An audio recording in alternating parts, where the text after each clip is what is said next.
नमस्कार दोस्तों, हमारी आज की कहानी है माँ बाप के काल बने उन्हीं के बेटे। एक गांव में रणवीर नाम का एक किसान रहता था। उसके 5 बेटे थे। सब एक से बढ़कर एक जॉब में लगे हुए थे। सबसे बड़ा बेटा डॉक्टर, दूसरे नंबर का बिजनेसमैन, तीसरा शिक्षक, चौथा इंजीनियर और आखिरी व 5वां पेशे से वकील था। सभी के रिश्ते भी अच्छे अच्छे घरानों से हुए थे। इस परिवार में, एक सामान्य परिवार में जो सुख सुविधा होनी चाहिए वह सब मौजूद थी, मगर फिर भी उनके 5 बेटे माँ बाप को कभी सुख नहीं दिया। जिन्होंने अपना पेट काट कर मेहनत मजदूरी कर कर इनको इस काबिल बनाया। रणवीर की पत्नी कैंसर पीड़ित थी।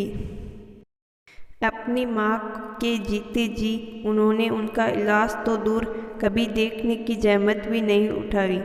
वह माँ को बुरा भला मानकर किसी न किसी बहाने इलाज का बोझ भी एक दूसरे पर डालते रहे।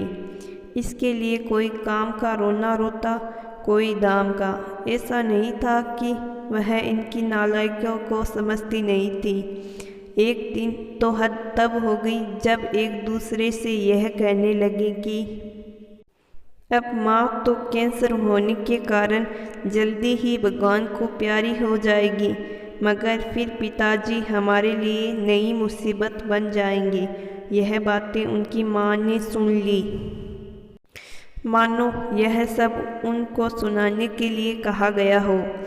अपने बेटों की यह बात सुनकर एक बार तो उनका गला भर आया, मगर फिर उन्होंने अपने पति के भविष्य को ध्यान में रखते हुए अपने आप को चुप रखना ही उचित समझा।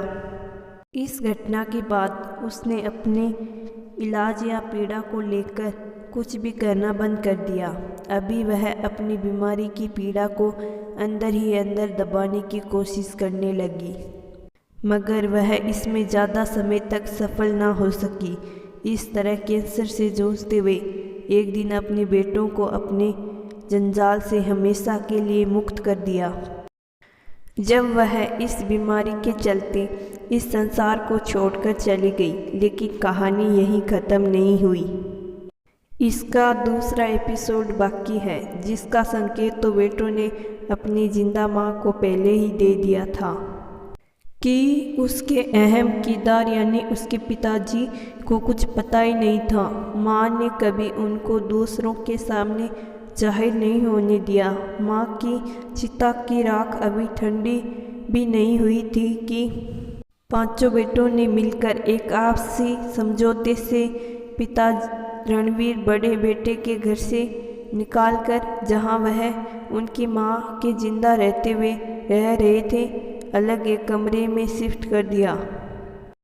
साथ ही उनके लिए यह फरमान भी जारी हो गया कि उनको खाना भी सब बारी बारी देंगे।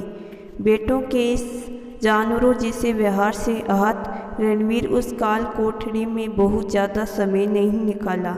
अभी मुश्किल से 2 ही महीने का समय नहीं हुआ था कि एक दिन वह भी जीवन से छुटकारा पाकर स्वर्ग को अपनी पत्नी के साथ चले गए। आज उनके घर में लोगों की भीड़ जमा हो रही थी। इस सभ्य समाज को दिखाने के लिए उन बेटों के आंखों में दिखावे के आंसू बह रहे हैं। अब उनके पास बैठने के लिए समय भी है, जो वहां आने वाले को दे रही है। आने वालों की चाय पानी व आवभगत भी की जा रही है। इससे बढ़कर मज़ेदार बात तो यह हुई जब उन्होंने अपने पिता के 11वें और 12वें दिन लाखों रुपए का खर्च कर लोगों को भोजन कराया। उस भोजन में हमारी सभ्य समाज के वे लोग शामिल भी हो गए जो उनकी ही कैटेगरी के होने के कारण उनको यह नहीं कह सके कि हम ऐसे गिरे हुए इंसानों के यहाँ भोजन नहीं करेंगे। तुम आज जो भी कर रहे हो उनमें सब अपनी झूठी शान दिखा रहे हो। आज तुमने जो भी कर रहे हो वह तुम्हारी मजबूरी है। पहले तो जीते जी अपने माँ बाप का इलाज तक नहीं करवाया और कोई सेवा भी नहीं की। अब झूठी शान के लिए यह सब कर रहे हो क्योंकि तुम लोग लिहाज से ऐसा कर रहे हो, वरना हकीकत में तो तुम एक गिरी हुई सोच के आदमी हो जिसके घर खाना तो दूर कोई भी सही आदमी पानी भी नहीं पीना चाहेगा, क्योंकि अगर वास्तव में तुम्हारे अंदर इंसानियत होती तो तुम्हारे माँ बाप इस तरह तड़प तड़प गेरों की तरह दुनिया छोड़कर नहीं जाते। तो दोस्तों, मैं आशा करती हूँ आज की कहानी आपको ज़रूर पसंद आई होगी।